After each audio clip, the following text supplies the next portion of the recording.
안녕하세요, 섭입니다. 제 영상을 보시고 많은 댓글을 남겨주시거든요. 그리고 그 댓글들 중에서는 정말 자주 보이는 댓글이 있습니다. 제가 어디 있는지 그렇게 궁금해 하시더라고요. 결론부터 말씀드리자면 저는 경남 김해에 위치해 있고요. 흔히들 상상하시는 저 수도권, 서울 경기에 있지 않습니다. 경남에 있기 때문에 아마 대부분은 계신 곳과 조금 거리가 멀 거예요. 제가 있는 곳과 관련된 영상을 예전에 이미 전에 올린 게 있습니다. 그걸 참고해 보시면 좋을 것 같은데 이것 말고도 가죽공방 선택과 관련돼서 물어보시는 경우들도 정말 많아요. 그래서 제가 체크포인트 5가지에 대해서도 올려놓은 게 있거든요. 그걸 참고해 보시면 좋을 것 같은데, 제가 있는 곳을 물어보신다든지 아니면 가죽공방 선택과 관련돼서 물어보시는 경우들, 그 2가지 다 뭔가 내가 조금 알차게 배우고 싶다라고 생각을 하셔서 물어보시는 것 같아요. 제가 이와 관련돼서 딱 한 가지만 말씀을 드리려고 합니다. 솔직히 다른 조건들이야 각자의 취향이라든지 상황이라든지 뭐 여건에 따라서 달라질 수가 있어요. 그렇기 때문에 그걸 강요할 수는 없는데, 정말 이 한 가지만큼은 제가 말씀을 드리고 싶어요.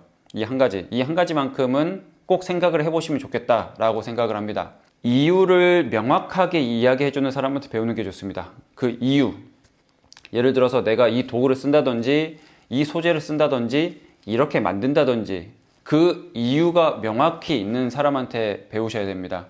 그래야 내가 이것을 습득하고 나중에 활용하기가 좋아요. 예를 들어서 가죽을 재단할 때 칼을 쓰잖아요. 커터칼을 쓸 수도 있고 아니면 구두칼을 쓸 수도 있고 로터리 커터, 아니면 어떤 사람은 가위를 쓰는 경우도 있을 겁니다. 그런데 이 각각의 도구마다 그 용도가 다르겠죠. 그 상황에 따라서도. 예를 들어서 내가 가죽공예를 처음 배우러 갔는데 알려주시는 분이 이 구두칼을 가지고 가죽을 재단하라고 하시는 거예요. 그런데 저는 영상에서 보니까 커터칼로 하던데 커터칼 쓰면 안 되나요? 라고 얘기를 할 수가 있는 거죠. 그런데 여기에 대해서 어떤 분 같은 경우는 커터칼을 쓰셔도 됩니다 라고 얘기를 할 수가 있는데, 무조건 구두칼을 쓰셔야 됩니다 라고 얘기를 할 수가 있을 겁니다. 그러면 저는 이런 생각이 들죠. 꽤나 많은 사람들이 커터칼을 쓰는데 왜 구두칼을 쓰라고 하지? 왜 이 구두칼을 써야 되나요? 라고 물어봤을 때, 이 구두칼을 써야 되는 이유에 대해서 명확하게 이야기를 해주면 괜찮습니다. 하지만 그냥 무조건 구두칼을 써야 됩니다 라고 얘기를 했을 때는 이거는 내가 마음이 편하지가 않은 거죠. 그 이유에 대해서 명확히 이야기를 해주지 않으니까. 바느질 할 때 보통 이런 클램프, 이건 저는 이제 좀 큰 건데 클램프 잘 쓰지 않잖아요. 이 클램프나 포니를 쓰라고 하는 경우들이 있을 겁니다. 그런데 아시다시피 이 포니나 클램프를 쓰는 거는 생각보다 정말 제한적이에요. 그런데 내가 맨 처음 배우러 갔는데 이 클램프 이렇게 꽂아가지고 거기다가 바느질을 하라고 하는 거예요. 영상에서 보니까 저거 안 쓰던데요? 라고 얘기를 했을 때, 이 포니나 클램프는 바느질할 때 꼭 필요합니다. 꼭 쓰셔야 됩니다. 라고 얘기를 하는 경우가 있을 거예요.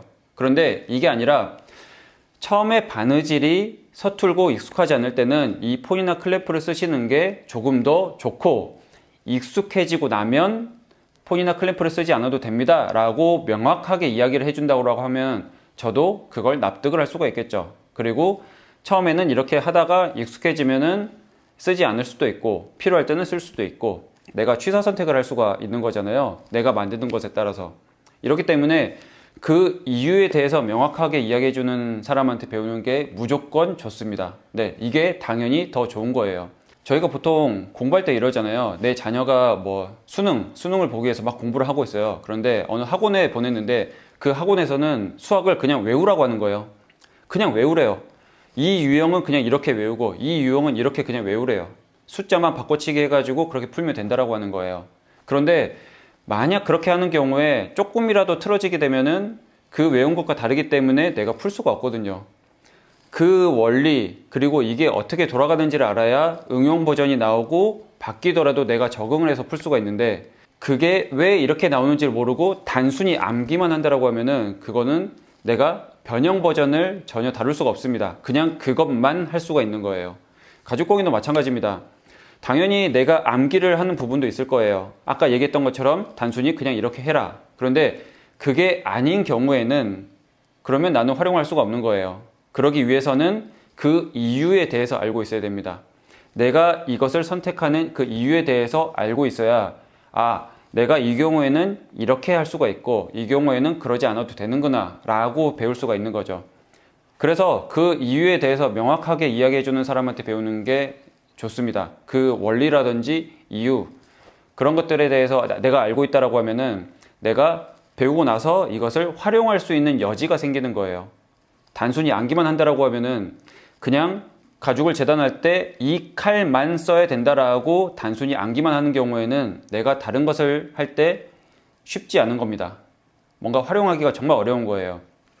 그렇기 때문에 제가 말씀드렸던 이 부분을 참고해 보시고 가죽 공방을 선택할 때, 내가 가죽 공예를 배울 때, 그리고 나 혼자서 할 때도 거기에 대해서 생각을 해보시는 게 정말 좋습니다.